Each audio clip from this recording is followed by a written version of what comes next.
مرحبا رمضان يا هلال المشرق، يا هلال الصوم والتقى والخير، مرحبا رمضان. صوت حزب النهضة الإريتري من أجل إسقاط نظام الهكتف الشمولي وتعريته وإحلال البديل الديمقراطي الملبي لتطلعات شعبنا. هنا صوت حزب النهضة الإريتري، كما يعبر عن معاناة المستضعفين من أبناء شعبنا الإريتري. مستمعينا الأعزاء في كل مكان، أعضاء ومؤيدي حزب النهضة الإريتري أينما كنتم، السلام عليكم ورحمة الله وبركاته. من القسم العربي في إذاعة صوت حزب النهضة الإريتري، صوت النضال المستمر حتى تحقيق أهداف شعبنا في العدالة والديمقراطية. نهب بكل مواطن إريتري حر في داخل إريتريا أو خارجها أن يكون قلعة حصينة في التصدي والصمود، وصوتا مدويا بالحق في وجه عصابات النظام الدكتاتوري الإريتري الذي يعبث بمستقبل شعبنا وأرضنا. مرحبا رمضان يا هلال المشرق، يا هلال الصوم والتقى والخير، مرحبا رمضان. تتابعون أولى فقرات بثنا اليوم الجمعة 24 من إبريل 2020 الموافق 1 من شهر رمضان المبارك لعام 1441 للهجرة، النشرة الإخبارية.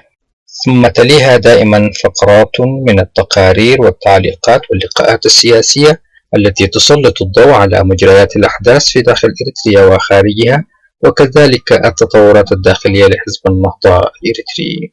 وقتا طيبا وسعيدا نتمناه لكم مستمعين الأعزاء أينما كنتم مع فقرات بث القسم العربي في إذاعة صوت حزب النهضة الإريتري. أما الآن ندعوكم لمتابعة نشرة الأخبار، وهذه عناوينها.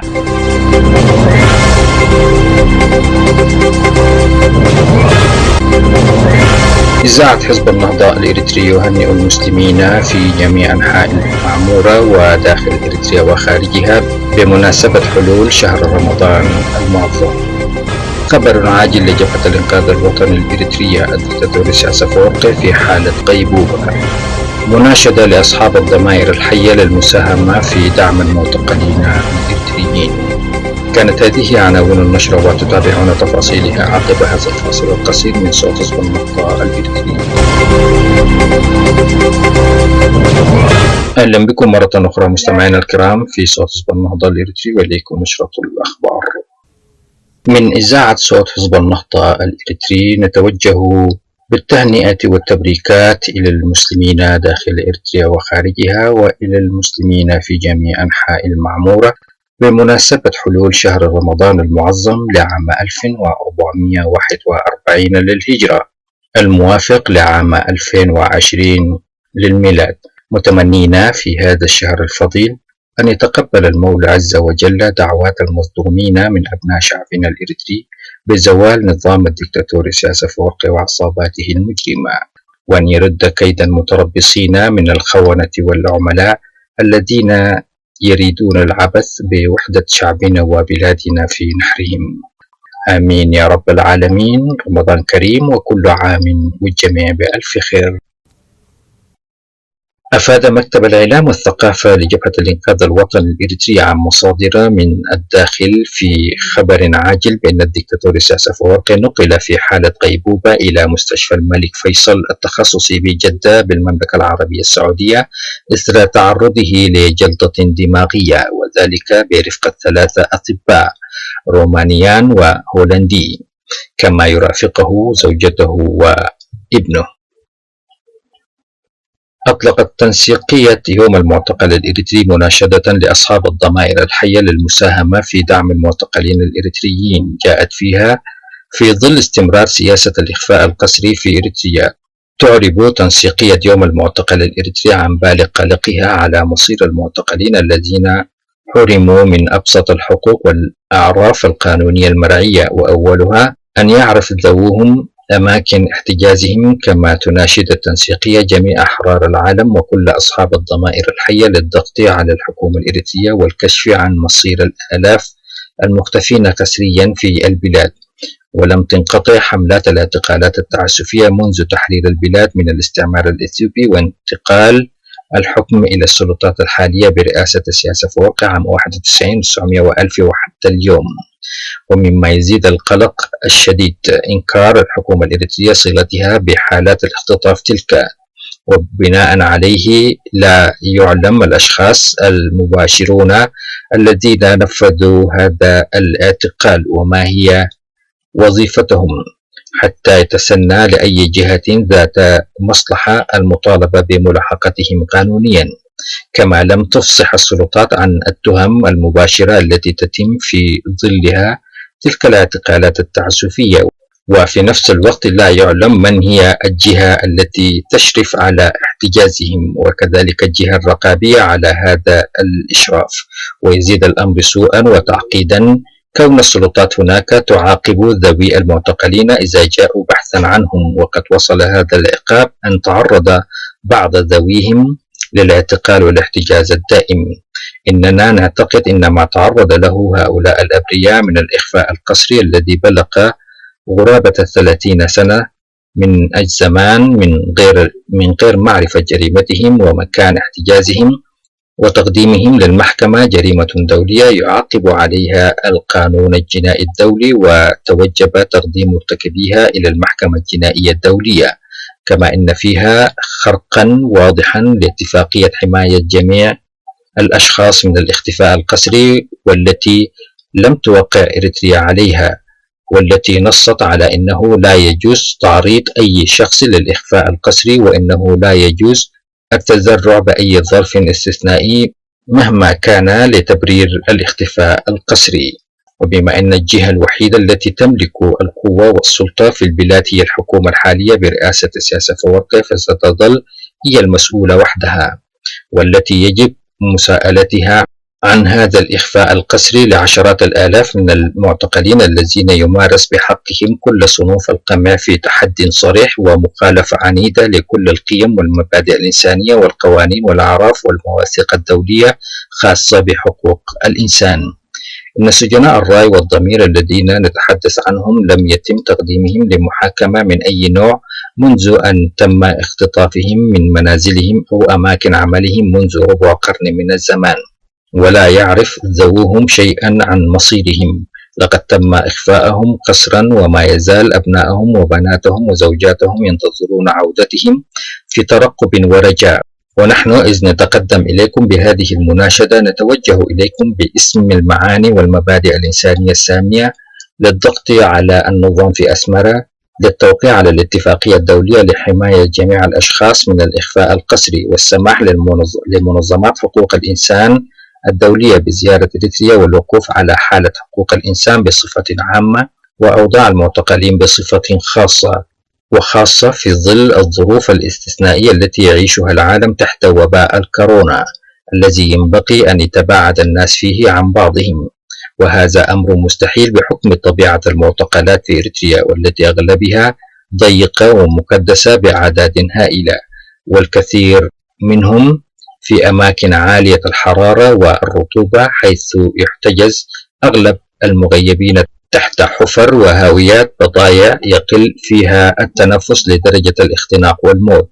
وفي هذا الإطار أطلقت تنسيقية يوم المعتقل الإريتري للعام الثامن على التوالي حملة 14 إبريل يوم المعتقل الإريتري، والتي انطلقت منذ أسبوع وتنتهي في نهاية هذا الأسبوع، راجية أن تجد آذان صاغية من أصدقاء الشعب الإريتري والمجتمع الدولي عامة.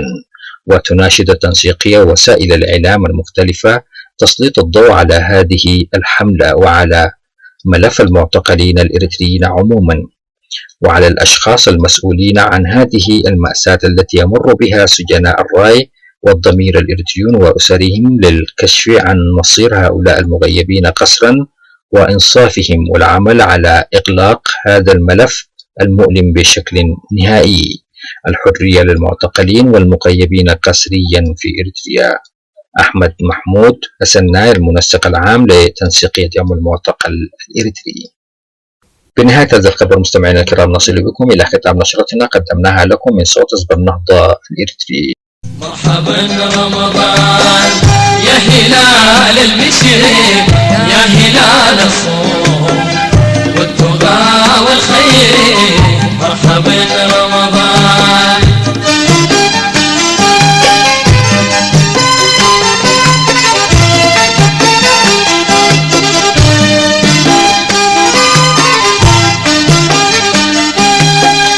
كل من يعلم ما حواك من خير يتمنى تكون والفصول الدهري يكفيك التزيين، ثم ليلة الغدر والإله أتى بالنصر في بدر، مرحبا رمضان. نجدد لكم التحية مستمعينا الأعزاء من القسم العربي في صوت حزب النهضة الإريتري. وفيما يلي تتابعون مقالا كتبه الأستاذ أبي بكر محمد عبدو المحامي والمستشار القانوني الإريتري الدولي تحت عنوان قضية معتقلي الراية المغيبين قسريا في إريتريا جرائم ضد الإنسانية، ونشره وكالة زاجل الإريترية للأنباء زينة.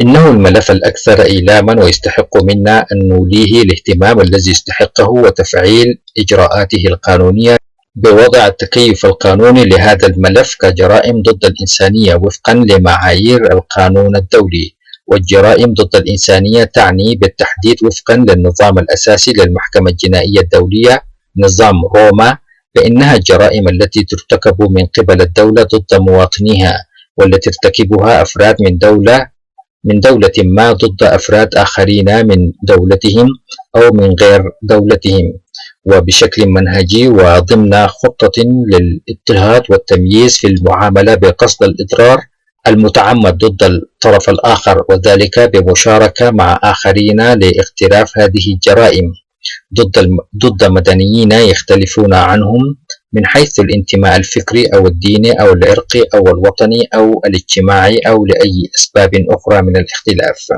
وغالبا ما ترتكب هذه الأفعال ضمن تعليمات يصدرها القائمون على مجريات السلطة في الدولة أو الجماعة المسيطرة، تمارس بشكل منهجي ضد أفراد من جماعة أخرى، وتتضمن مثل هذه الأفعال القتل العمد والإبادة والاغتصاب والعبودية الجنسية والإبعاد أو النقل القسري للسكان وجريمة التفرقة العنصرية وغيرها. الإبادة الجماعية والجرائم ضد الإنسانية عرضة للعقاب بصرف النظر عن ارتكابها وقت الحرب أو السلام، على أساس أن هذه الاعتداءات جرت كجزء من نمط متواصل قائم على سوء النية، وهذا بالضبط ما يجري في إريتريا من انتهاكات يهتز لها الضمير الإنساني. كذلك هنالك الإعلام المتعلق بحماية جميع الأشخاص من الاختفاء القسري الذي اعتمدته الجمعية العامة للأمم المتحدة في قرارها 133.47 المؤرخ في 18 من ديسمبر 92 و900 وألف، والذي يشكل جريمة ويشكل في ظروف معينة يحددها القانون الدولي جريمة ضد الإنسانية، وقد وضعت في الاعتبار حق كل شخص في عدم التعرض لاختفاء قسري، وحق الضحايا في العدالة والتعويض، على اعتبار الإخفاء القسري جريمة من جرائم التعذيب للشخص المختفى ولأسرته، وهذا الألم المفروض على ضحية الإخفاء وعلى عائلته معا، اعترف به الإعلان الذي نص في الفقرة الثانية من المادة الأولى على أن كل فعل يسفر عن اختفاء قسري يسبب آلاما مبرحة للضحية وأسرته. في العام 98 و900 وألف عقد اجتماع دبلوماسي في روما تمخض عن إعداد مشروع لإنشاء محكمة جنائية دولية دائمة، واعتبر النظام الأساسي للمحكمة أن الاختفاء القسري يشكل جريمة دولية ضد الإنسانية، وفي الأول من نوفمبر عام 2002 دخل هذا النظام حيز التطبيق بعد أن صدقت عليه 60 دولة. فلا أفهم كيف ولماذا يعتقل النظام ويدون سند قانوني وفي ظروف غير آدمية لأكثر من 30 عاما في سجونه إريتريين شرفاء وأحرارا لمجرد الاختلاف في الرأي. لا أستطيع أن أفهم كيف تعتقل مثلا طفلة وفتاة في 15 للانتقام من والدها بغض النظر عن رأينا فيه وفي أمثاله. والقائمة طويلة من القاضي محمد مرانات والعديد من رفقائه المعتقلين الشرفاء، قائمة تضم أكثر من 10,000 معتقل على أقل تقدير من المغيبين والمختفين قسريا في إريتريا. وكل هذا قيد من فيض هذا الفعل الهمجي، خطف واعتقال بدون سند قانوني وتعذيب واغتصاب وسخرة وقتل خارج نطاق القانون بلا محاكمات من نظام يسمي نفسه دولة، وكأننا في عصور الظلام العصور الوسطى. هذا النظام الفاشل يداري فشله في بناء الدولة التي حلم بها الشعب الإريتري بهذا الاعتقالات التعسفية. هذا الملف قضيتنا الحاضرة وجرحنا المفتوح، ولن تهنأ لنا حياة ولا لضمائرنا راحة في وجود هذا الملف المؤلم من حالات الاختفاء القسري والاختطاف لمواطنين إريتريين هم رهن الاعتقال والاختفاء لسنوات طويلة في سجون النظام الإريتري في تعارض صارخ مع حقوق الإنسان وكل القيم التي قامت عليها سنوات النضال الطويل. فهل انتهى بنا الأمر إلى هذا السجن الكبير؟ في الواقع لا يوجد قانون في إريتريا ولا يوجد تعريف قانوني محدد للمعتقل في إريتريا. هذه هي الحقيقة المأساوية. فلا ضمانات قانونية تبدأ منذ لحظة التوقيف، ولا أصول قضائية في إجراءات التحقيق والمحاكمة، ولا حقوق للمتهم في توفير وسائل الدفاع القانوني عن نفسه. الأخطر من ذلك إن تهديد حياة المعتقلين بصورة مباشرة وجدية هي السمة البارزة التي جعلت الألوف أعداد مجهولي المصير بسبب إنكار السلطات لأماكن وجودهم وإخفائهم بصورة ممنهجة. هذا ما عليه مصير ألوف الإريتريين منذ أكثر من ربع قرن. هذه الحقيقة المأساوية تكشف مستوى إهدار النظام واستباحة أجهزته لكافة حقوق المعتقلين. من وحي تلك الحقائق التي ظهرت وغيرها الأكثر مما بقي مسكوتا عنه في جحيم السجون والمعتقلات الإريترية، لا أحد بوسعه أن يقارب في إريتريا أوضاع المعتقلين وفق المركز القانوني الممنوح لهم في القوانين الدولية.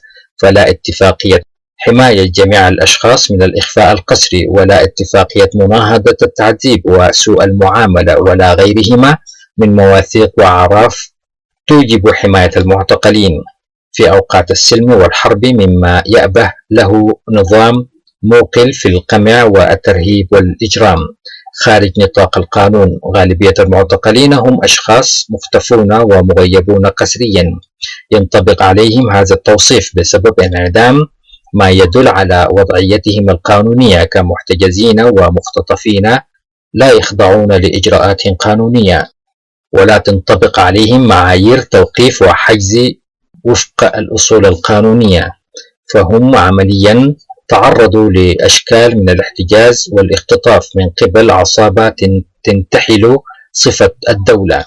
تشير التقديرات إلى أكثر من 10,000 مختفي ومغيب في سجون أمنية وسرية تابعة للنظام. واظب النظام القمع وبصورة سافرة على إنكار احتجازهم وأماكن وجودهم، وأغلق كل الأبواب أمام معرفة ذويهم بمصير أبنائهم. عدا من تتسرب أسماءهم في قوائم شهداء تحت التعذيب. يبقى الجميع فعليا على قوائم التغييب والتصفية، ينتظرون وربما يتمنون الموت من هول التعذيب الذي يتعرضون له في جحيم أغبية وزنازين النظام الإريتري. يزيد من فظاعة قضية المختفين قسريا. وفقا لذلك تحتم علينا قضية المختفين والمغيبين قسريا تبني خطاب قانوني حيال أولئك الضحايا يزيل أولا الالتباس القائم حول الوضعية القانونية التي يجب النظر إليهم وإلى حقوقهم من خلالها.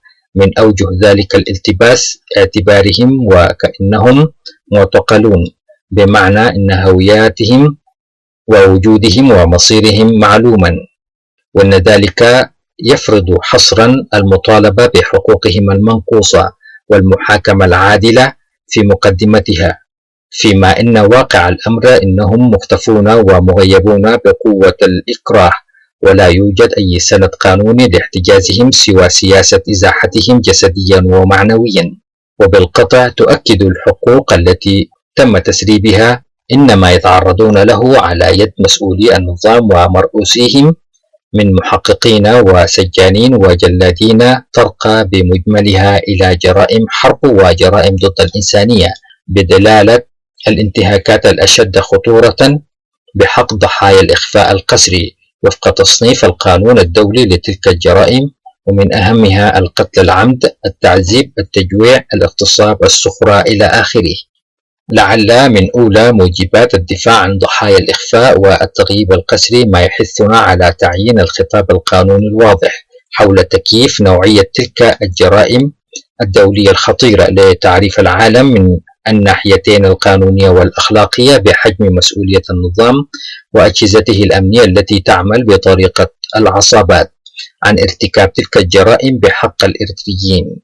لا يزال المجتمع الدولي ومؤسساته المعنية ممتنعين عن القيام بواجباتهم أيضا في ملاحقة ومعاقبة المسؤولين عنها وفق مسارات القضاء الدولي.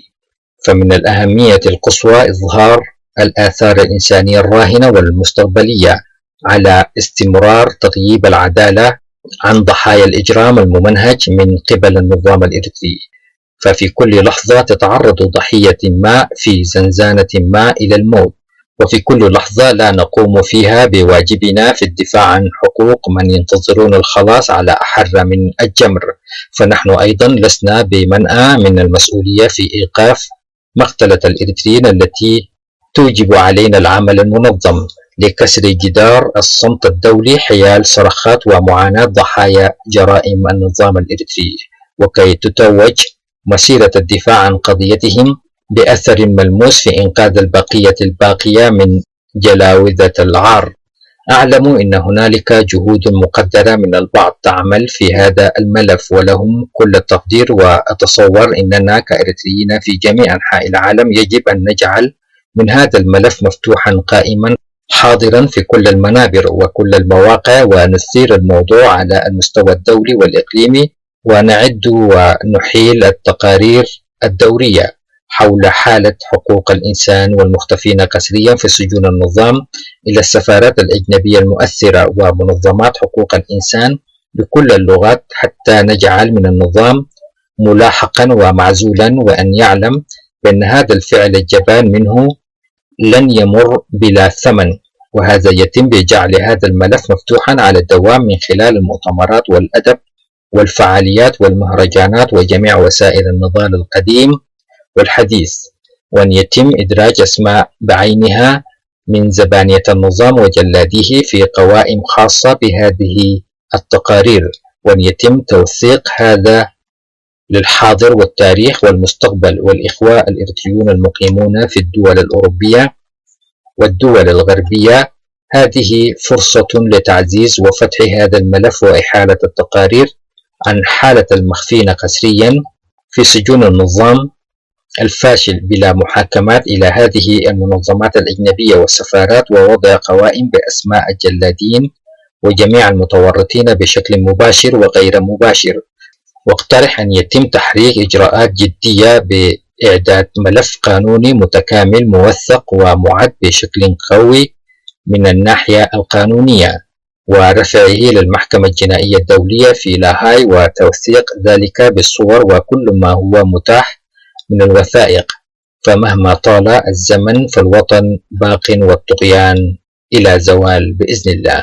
مرحبا رمضان يا هلال البشر، يا هلال الصوم والتقى والخير، مرحبا رمضان.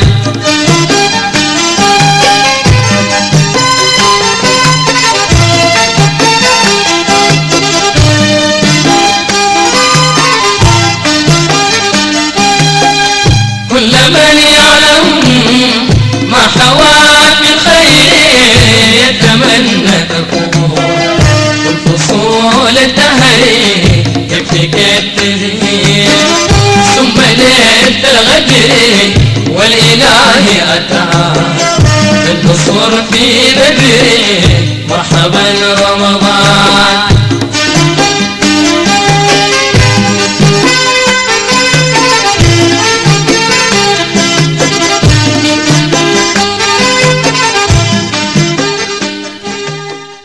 نجدد لكم التهاني والتبريكات من القسم العربي في إذاعة صوت حزب النهضة الإريتري بمناسبة حلول شهر رمضان المعظم. تقبل الله منا ومنكم الصيام والقيام وصالح الأعمال. رمضان كريم وكل عام وأنتم بخير.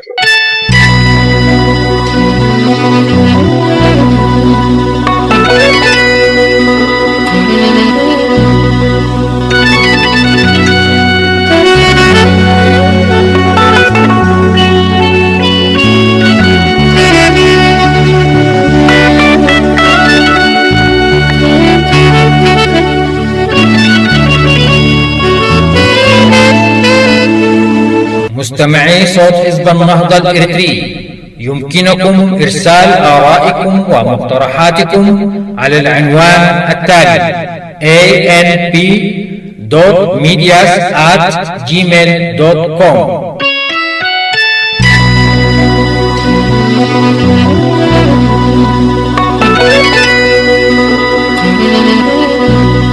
كما يسعدنا مستمعينا الأعزاء أن نرد على كل مقترحاتكم واستفساراتكم بكل اهتمام وتقدير.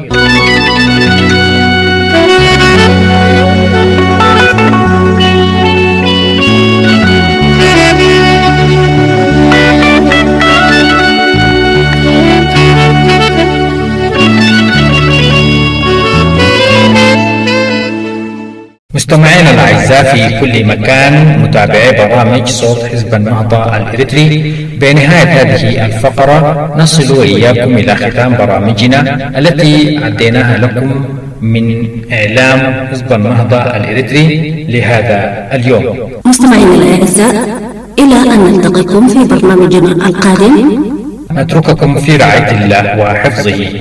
رحمة الجواد مغمض الليل والعتم أيضا في ختام الشهر والمواهب مستوى الغطر من عوالم لا يفيها الحسر. مرحبا رمضان.